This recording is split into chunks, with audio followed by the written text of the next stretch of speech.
Ayun, nakakailan nga ba daw ako? Yan ang katanungan ni Idol Joe. Ayan. So, before we start, ayan, before natin sagutin, mega love shoutout muna kay Romeo Villanueva. Mega love shoutout sa iyo, Idol. Maraming salamat sa iyong pagsuporta sa ating channel. At sa mga bago pa lamang, huwag kalimutang i-subscribe and click our tiny notification bell para ma-update tayo pag meron tayong mga upload videos. Disclaimer din po, ang video po natin ay para lamang po sa may bukas ang kaisipan at may malawak na pang unawa. Kung wala po tayo nito, maaari na lamang pong mag-skip at mamili ng mga videos na nararapat para sa inyo.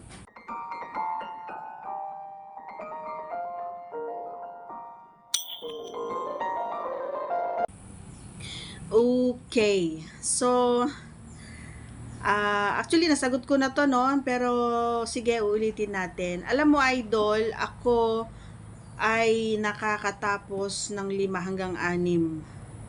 Paano mo dapat gawin or paano mo magawa or paano mo ma-experience yung ganun para pag sa akin, pag ako, kailangan mong gawin yung mga alam mong paborito ko, kailangan mong bisitahin, kailangan mong dilaan, kailangan mong hagudin, kailangan mong ganon. So hindi pwede nang ayoko ng paspasan. Ayoko nang nagmamadali. Gusto ko yung medyo may oras talaga ang proseso para makalima. Alam mo yung ang tawag dito, yung nandun na sa loob, and then dire-diretso ka pa rin ng yung pagkajot, and then hindi mo na mamalayan na nakakaisa na pala ako, basta nakakadalawa. Pero syempre dahil yung partner ko ay kabisado niya na ako, kumbaga, so kapag lumakas na yung aking pag-ungol, alam niya na nakaisa na naman ako. So kapag naman nanahimik na naman ako, and then pinapababa ko na naman siya, yon, and then pag hinila ko na naman siya pataas, so ibig sabihin malapit na naman ako nun.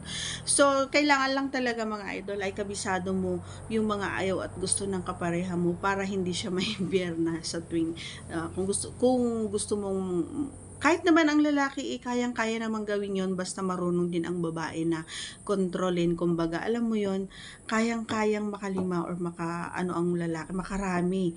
Oo, ganun yon, basta magaling, kumbaga, yung sa paglalaro pa lang dapat kabisado na ng babae yon. Kasi ako kabisado ko na yung mga part ng ng aking kapareha, and then yung mga gustong-gusto niya, alam na alam ko na. So kahit na dire-diretso, kumbaga, yung ginagawa namin, maliban lang kapag pagod kami, pero every time na kami is talagang sinisigurado namin na kami, no, yung alam mo yon, yung katawan namin ay okay. Yan, so hindi lanta, kumbaga. So hindi pwedeng makalima or isa lang kapag ganon. Pero kapag game na game, and nakapagpahinga ng maayos, so pwede, nakakalima ako, mga idol. So yun, nasagot ko na, ha. Sana nagustuhan mo ang ating kasagutan. Once again, if you are not yet connected, please do subscribe and click our tiny notification bell para ma-update tayo pag meron tayong mga new upload videos. Thanks for watching, everyone. See you again on our